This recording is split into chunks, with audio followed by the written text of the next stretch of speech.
Gibeon was a Canaanite city north of Jerusalem that was conquered by Joshua. The pre-conquest inhabitants of Gibeon, the Gibeonites, were Hivites according to Joshua chapter 10 verse 12 and Joshua chapter 11 verse 19, or Amorites according to 2 Samuel chapter 21 verse 2. The remains of Gibeon are located on the south edge of the Palestinian village of Al-Jib. Archaeology. The earliest known mention of Gibeon in an extra-biblical source is in a list of cities on the wall of the Ammon temple at Karnak, celebrating the invasion of Israel by Egyptian pharaoh Shoshenq I.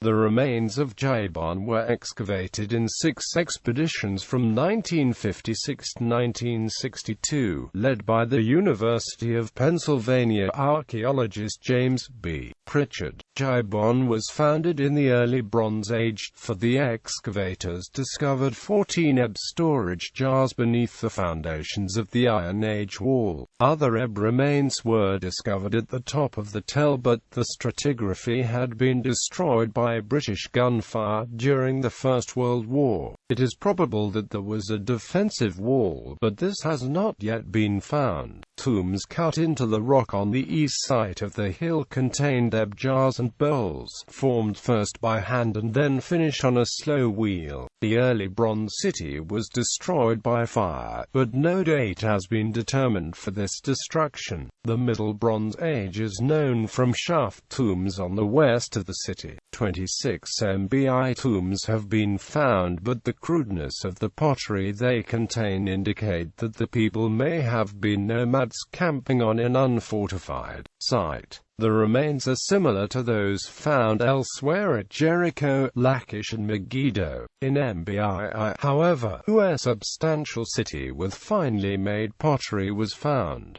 29 MBI tombs have been found, apparently containing multiple burials. Only 7 tombs are known from the Late Bronze period, but they nevertheless point to a degree of sophistication, as they contained imported Cypriot ware and local potters attempted to copy Mycenaean and Cypriot pottery. It would appear that some, at least, of these tombs had been cut during earlier periods and were being reused. During the early Iron Age, a massive wall was constructed around the crown of the hill and a huge pool was cut in the living rock just inside the wall. It is 11.8 meters in diameter and 10.8 meters deep, with a spiral staircase of 79 steps cut into the walls of the pool, continuing downwards into a tunnel that provides access to a water chamber 24 meters below the level of the city. It is possible, but cannot be proven, that this structure is the Pool of Gibeon of 2 Samuel chapter 2 verse 13.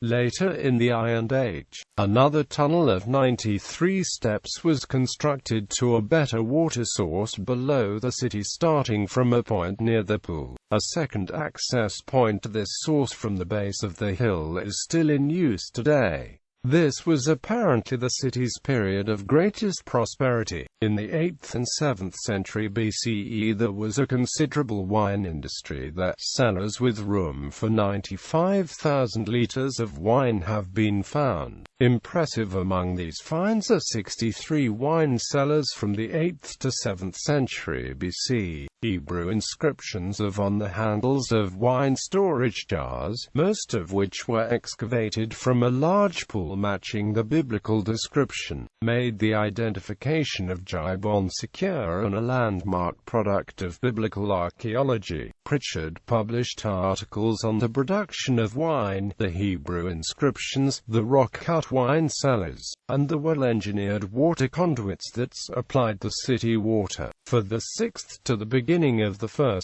century BCE, there is scant evidence of occupation. During the Roman period there was considerable building, including stepped baths and water conduits. Gibeon was possibly a dependency of Jerusalem, and was probably not fortified at the time. The identification of the ancient Canaanite city of Gibeon with modern Al-Jib, conjectured since the 17th century, was proved by Hebrew inscriptions unearthed in 1956.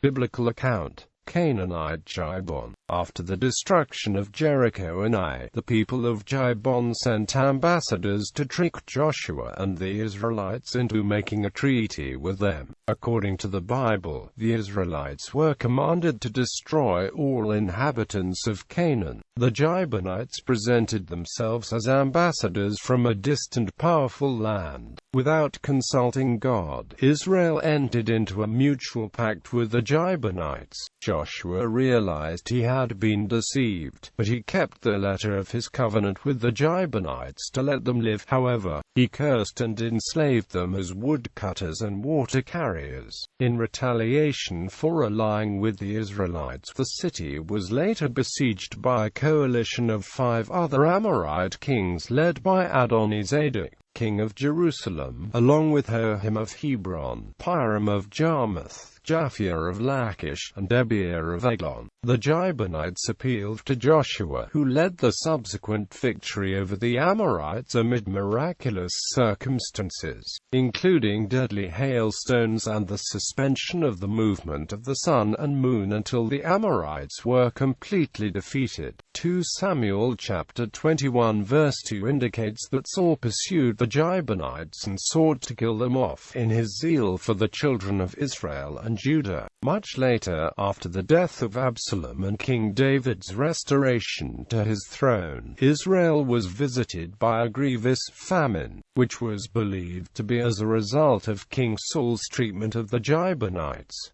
As an Israelite city, Gibeon was located in the tribal territory of Benjamin, and it was given as a Levitical city. The city is also the place where God made the sun stand still during the Israelites' war with the Amorites. In the first book of Chronicles, Giel is mentioned as the father of Gibeon, and as an ancestor of King Saul. The fight between the soldiers of Joab and those of Abner took place beside the pool of Gibeon. It was in this area that David conquered the Philistines. After David became king of the United Monarchy, a 3-year drought made him ask God what was wrong. God indicated his anger at Saul massacring the Gibeonites with whom Israel had made a covenant in the Lord's name. In retribution, the decimated Gibeonites asked for 7 of Saul's male descendants to be given to them to kill, 7 signaling the sign of completion. David handed over Armoni and Mephibosheth, 2 of the sons of Saul and the 5 sons of Merib, to the Gibeonites, who hanged them. He saved Jonathan's son, also Mephibosheth, from this peril because of his covenant with Jonathan.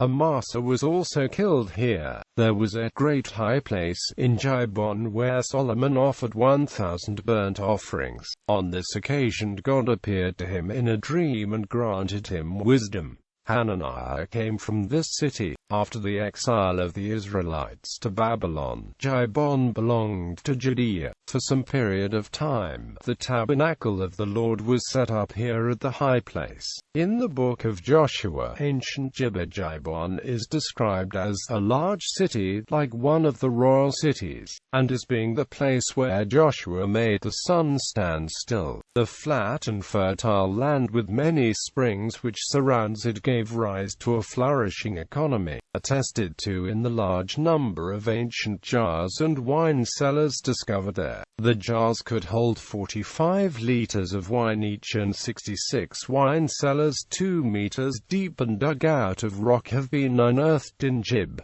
In Jewish law, in Rabbinic Judaism, the alleged descendants of the Gibeonites, known as Natinim, are treated differently from ordinary Jews. They may not, for example, marry a Jew by birth. However, a Natin may marry Mamzerim and Gerim.